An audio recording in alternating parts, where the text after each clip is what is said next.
राजस्थान के अलवर में chemical factory में लगी भीषण आग, 7 लोगों की जिंदा जलने से मौत। राजस्थान के अलवर के केमिकल फैक्ट्री में भीषण आग लग गई। अलवर के भिवाड़ी खुशखेड़ा औद्योगिक क्षेत्र में सोमवार सुबह एक बंद पड़ी फैक्ट्री में तेज धमाके के बाद भीषण आग लग गई। हादसे में फैक्ट्री के भीतर मौजूद 7 लोगों की जिंदा जलने से मौत हो गई। घटना के बाद पूरे इलाके में अफरा तफरी मच गई और आसपास की फैक्ट्रियों में काम कर रहे मजदूर बाहर निकल आए। जानकारी के मुताबिक फैक्ट्री से सुबह करीब 10 बजे धुआं उठता दिखाई दिया। कुछ ही देर में आग ने विकराल रूप धारण कर लिया। प्रत्यक्षदर्शियों के अनुसार आग लगने के दौरान 3 से 4 बार जोरदार धमाके हुए, जिनकी आवाज काफी दूर तक सुनाई दी। तकरीबन 9 साढ़े 9 बजे मैंने को सूचना मिली थी कि एक करौली इंडस्ट्रियल एरिया में यूनिट में आग लगी है। सूचना पर कंट्रोल रूम के जरिए फायर ब्रिगेड हमारी टीम पहुंची। आग को बुझाने का काफ़ी प्रयास किया गया, लेकिन आग काफ़ी ज़्यादा होने के कारण अभी तक 7 लोगों की डेथ होने की हमें सूचना है और उनको मोर्चरी शिफ्ट करवा दिया गया है। इसके अलावा 4 से 5 व्यक्ति जो और अन्य इसमें कार्य कर रहे थे उनको भी चोटें आई हैं, तो उन्हें अभी एम्स दिल्ली के लिए रेफर किया गया है। उनका इलाज जारी है। मौके पर सारा रेस्क्यू ऑपरेशन खत्म कर दिया जा चुका है। किस तरह का कवर किसमें हो रहा था, क्या कंपनी की अनुमति थी और आगे अब क्या कार्रवाई की जा रही है? अभी जो प्राथमिक जांच में आया है कि ये रेडीमेड गारमेंट का इनको लाइसेंस था और अभी इसमें कुछ छोटा मोटा एक्सप्लोजिव और पटाखे नुमा कोई पदार्थ मिले हैं। एफएसएल टीम को मौके पर बुलाया गया है। एफएसएल टीम की जांच के बाद और पूरी जांच के बाद ही क्लियर हो पाएगा इसमें क्या पता है। मृतक जो है कहाँ के रहने वाले हैं? टोटल इसमें कितने वर्कर्स काम करते थे जो पहले घटना के आग लगते ही भाग फरार यानी से निकल गए? 11 लोगों की सूचना है, जिसमें से 7 की मृत्यु हो चुकी है, 4 लोग अभी इलाजरत है, तो 11 लोगों का ही अभी हमें आइडिया है। इससे पूर्व भी कोई और लोग निकले? मालिक का कोई अभी पता लगा कौन लोग ये काम करा रहे थे? इसके संबंध में थाने पर एक विशेष टीम का गठन करके उस पर जाँच की जा रही है और मालिक से संपर्क करके और अन्य लोगों को पता लगाया जा रहा है कि कितना लोग काम करते थे, क्या काम करते थे और उनके जो परिवारजन हैं उनसे रिपोर्ट लेकर कानूनी कार्रवाई की जा रही है। कहाँ के रहने वाले हैं सभी लोग? बिहार के ज़्यादातर इसमें लेबर हैं, उसमें बिहार और के अलावा कुछ लोग यूपी के भी हैं, तो उनकी जानकारी प्राप्त की जा रही है। महाशिवरात्रि पर कुत्तू का आटा बना आफत, ग्रेटर नोएडा वेस्ट में 50 से ज्यादा लोग बीमार। महाशिवरात्रि के पावन अवसर पर व्रत के दौरान खाया गया कुत्तू का आटा ग्रेटर नोएडा वेस्ट में कई परिवारों के लिए मुसीबत बन गया। नोएडा के बिसरक थाना क्षेत्र स्थित Supertech eco village 3, Himalaya pride और रॉयल कोर्ट सोसाइटी में एक ही रात में 50 से ज्यादा लोग फूड पॉइजनिंग के शिकार हो गए। अचानक बड़ी संख्या में लोगों के बीमार पड़ने से पूरे इलाके में हड़कंप मच गया। जानकारी के अनुसार सुपरटेक इको विलेज 3 में 20 से अधिक लोगों की तबीयत बिगड़ गई। वहीं हिमालय प्राइड सोसाइटी में करीब 2 दर्जन लोग उल्टी, बुखार, पेट दर्द और चक्कर आने की शिकायत के बाद बीमार हो गए। रॉयल कोर्ट सोसाइटी भी इस संकट की चपेट में आ गई। सभी प्रभावित लोगों ने महाशिवरात्रि के व्रत के दौरान कुत्तू के आटे से बना भोजन किया था। प्रत्यक्षदर्शियों के मुताबिक देर रात अचानक कई फ्लैट्स में लोगों को तेज पेट दर्द, उल्टी और चक्कर आने लगे। स्थिति बिगड़ने पर एम्बुलेंस बुलाकर मरीजों को नजदीकी निजी अस्पतालों में भर्ती कराया गया। एक ही सोसाइटी से लगातार एम्बुलेंस के आने जाने से अफरा तफरी का माहौल बन गया। परिवारों में दहशत फैल गई और लोग एक दूसरे से संपर्क कर स्थिति की जानकारी लेते रहे। दिल्ली पुलिस और बदमाशों में मुठभेड़, 3 आरोपी गिरफ्तार। राजधानी में अपराध के खिलाफ चलाए जा रहे अभियान के तहत बड़ी सफलता हासिल करते हुए बवाना थाना पुलिस ने मुठभेड़ के दौरान 3 आरोपियों को गिरफ्तार कर लिया। जानकारी के अनुसार बदमाशों ने कारोबारी को दौड़ा दौड़ा कर गोलियां मारी थीं, जिससे उसकी मौके पर ही मौत हो गई थी। इस हत्याकांड के बाद पुलिस ने कई टीमें गठित कर आरोपियों की तलाश शुरू कर दी थी। मामले ने उस समय और तूल पकड़ लिया जब कुख्यात लॉरेंस बिश्नोई गैंग के एक सदस्य ने सोशल मीडिया पर पोस्ट कर हत्या की जिम्मेदारी ली। इसके बाद पुलिस ने गैंग से जुड़े संभावित ठिकानों पर भी दबिश दी थी। दोस्तों, आज हम यहाँ पे इकट्ठे हुए हैं। एक बहुत ही सेंसेशनल मर्डर हुआ था बवाना में 9 फरवरी को सुबह 11:45 और वो बिल्कुल ही क्लूलेस मर्डर था।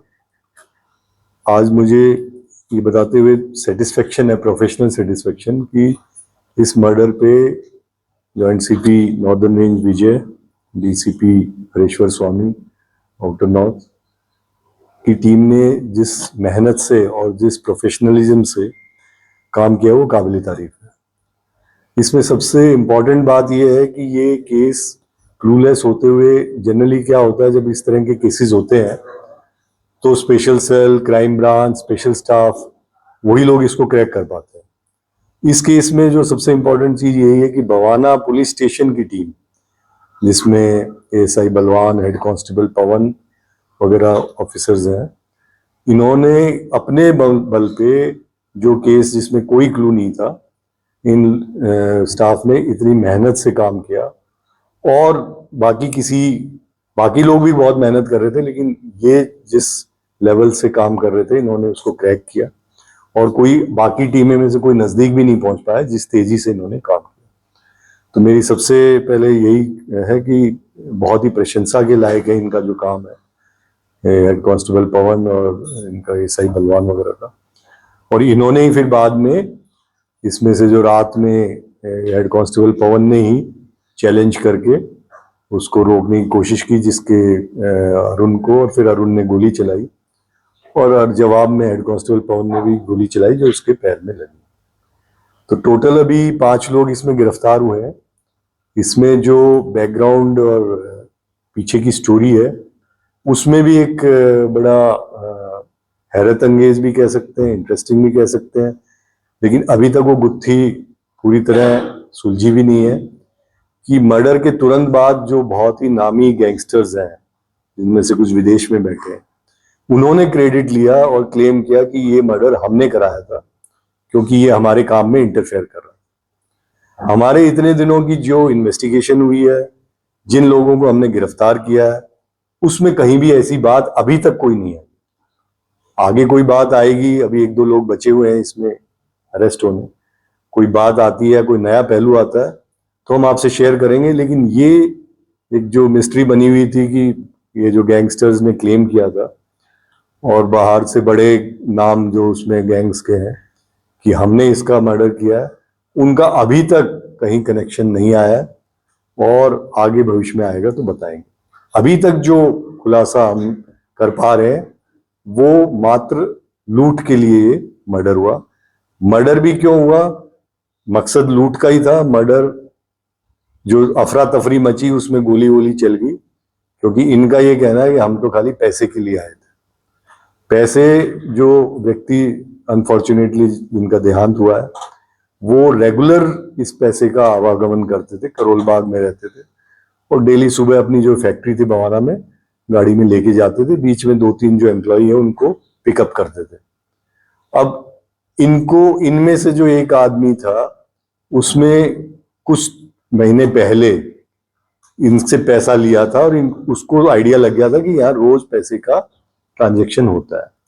तो उसने ये बात आगे, जो ये क्रिमिनल थे, ये क्रिमिनल भी 2 तरह के हैं, एक तो सुल्तानपुरी के 3 लोग, और 3 लोग जमनापार नॉर्थ ईस्ट डिस्ट्रिक्ट के हैं। पहले ये कुछ मुकदमों में साथ इन्होंने काम किया हुआ है। एक तो इन्होंने शाहजहांपुर में बहुत बड़ी गोल्ड की रॉबरी की थी कुछ समय पहले, जिसमें ये इकट्ठे थे। तो 3 लड़के उधर सुल्तानपुरी के, 3 लड़के नॉर्थ ईस्ट के, इन्होंने मिलकर ये प्लान बनाया, और ये प्लान पिछले 2-3 महीने से चल रहा था। ये बार बार जाते थे कि वो सुबह 10-11 बजे आता है, गाड़ी में पैसा होता है।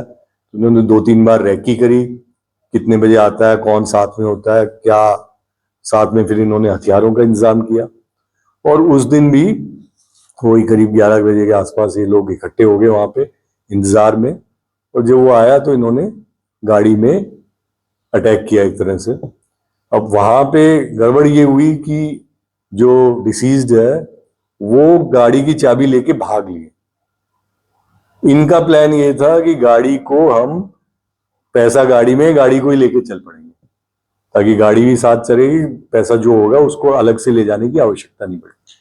अपनी मोटरसाइकिल वगैरह हम छोड़ देंगे और गाड़ी में चल देंगे। तो वहीं पे वो गड़बड़ हुई कि वो आदमी जिसका पैसा था वो उसको लेके भाग गया चाबी को, और फिर ये पीछे पीछे भागे, जिसमें से अफरा तफरी में इन्होंने गोली चला दी। और गोली डराने के लिए तो लाए थे ये वेपन्स, लेकिन इनका मकसद लूट का ही था। अब वो जब वो पोस्ट आई गैंगस्टर वाली, तो हम लोग भी थोड़े से मल्टी डायरेक्शन में काम करते रहे कि क्या पता लूट थी नहीं, हमें पहले ये लग रहा था कि पैसा वो लेके ही नहीं गए, और पैसा नहीं लेके गए तो कोई दुश्मनी थी, या कोई जैसा वो क्लेम कर रहे थे कोई सुपारी किलिंग है या क्या है। तो इन सभी मल्टीपल फैक्टर्स पे काम किया, हमारे ऑफिसर्स ने बहुत अच्छा काम किया है, और मात्र 5-6 दिन में इसका पूरा खुलासा हुआ है। इसमें हजारों सीसीटीवी फुटेज चेक की गई, बहुत सारे सीडीआर एनालिसिस वाले भी यहाँ पे आए हुए हैं, उन्होंने भी बहुत अच्छा काम किया। और कुल मिला के केवल एक थाने की टीम ने इतने बड़े केस का खुलासा किया, सबको गिरफ्तार किया, वो बहुत ही काबिल तारीफ है। और मैं सभी को कॉन्ग्रेचुलेट भी करता हूँ, शाबाशी भी देता हूँ कि इतना अच्छा काम इन्होंने किया। किसी को कुछ मेजर कैसे मिला पुलिस को? जैसे मैंने बताया, इनकी जो क्रैक टीम है उन्होंने लगातार पूरे बवाना एरिया, फिर आउटर नॉर्थ, फिर नॉर्थ वेस्ट, क्योंकि पहले हमें लग रहा था कि जीटी रोड से ये शायद हरियाणा की तरफ चले गए, वहां पे भी दूर हरियाणा तक भी देख के आए, वहां पे भी नहीं मिला, फिर वापस दिल्ली आए, फिर इन्होंने जमुना पार का ट्रेल ढूंढा, फिर जमुना पार में आगे जाके ट्रेल ढूंढा। तो ब्रेक थ्रू इसी टीम ने लगातार मेहनत करके फुटेज के थ्रू लिया। सर गाड़ी में कैश कितना था जो उठाना हुआ था? देखो, हमने इस दुर्दांत घटना के बाद बहुत ज्यादा इस बारे में चेक नहीं किया, लेकिन जो सुनने में आया था कि 1-1.5 के आसपास हो सकता है, क्योंकि हमारा फोकस मर्डर पे ही रहा, पैसे के ऊपर। लेकिन जैसे आप कह रहे हैं कि लॉरेंस की नहीं थी, और ये अपने मैं ये नहीं कह रहा हूँ कि किसके थे या किसके नहीं थे, मैं ये कह रहा हूँ कि अभी तक के इन्वेस्टिगेशन में कोई तार जुड़ता हुआ नजर नहीं आ रहा, और हमारे लिए भी ये वो एक पहलू है जिसका आगे कभी खुलासा हो सकता है कि उन्होंने क्रेडिट क्यों लिया इसका, उन्होंने ये पोस्ट क्यों डाली कि हमने करवाया, हमारे काम में दखलंदाजी कर। इसका अभी तक इस केस के इन्वेस्टिगेशन में कोई खुलासा नहीं हुआ है, और ये गलत क्लेम था या क्यों किया, उस पर अभी काम हम कर रहे हैं, उस पोस्ट को भी देख रहे हैं कि क्यों लिया वो क्रेडिट। सर आपने कहा सर जिस प्रोफाइल से वो पोस्ट की गई है, क्या वो ऑथेंटिक प्रोफाइल है या फेक प्रोफाइल है? वो वीपीएन के थ्रू है, उसमें हमारा स्पेशल सेल इफ्सो भी काम कर रहा है, तो वो आया तो फौरन से ही है, लेकिन क्यों किया ये प्रश्न अभी इसका खुलासा अभी नहीं कर सकते, क्योंकि हमारी इन्वेस्टिगेशन में कोई तार अभी तक नहीं जुड़ पाया उससे। सर आपने कहा कि इसमें से किसी ने एक पैसे लिए थे, इसलिए उससे पता था, तो क्या वो पहले से यहाँ काम कर रहा था या इन्हीं हमलावरों में से? देखो, जो लोग पैसे का काम करते हैं उनके यहाँ कई बार इधर उधर से पैसे आते हैं, कई बार कोई बिजनेसमैन पैसा लेने भी भेज देते हैं, तो उन्हीं में से जो एक आदमी है ये रवि करके, ये 2-3 बार वहां से पैसा लाया, तो इसको लगा कि इसके पास पैसे का रेगुलर काम है, तो इसको टारगेट जब भी करेंगे तो पैसा मिल जाए। इसमें 5 में रवि भी शामिल है जिसको अरेस्ट किया? 5 में रवि इन्फॉर्मर भी शामिल। सर ये लोग मुझे तो है बताया जा रहा है कि रोज आता है, क्या ये हवाला कारोबार? देखिए, इन चीजों में अभी पढ़ना ठीक नहीं है, लेकिन जो पैसे का रेगुलर काम कर रहा है तो आप अंदाजा लगा सकते हो किस तरह। ठीक है जी, thank you. Bureau report, team Taftish news,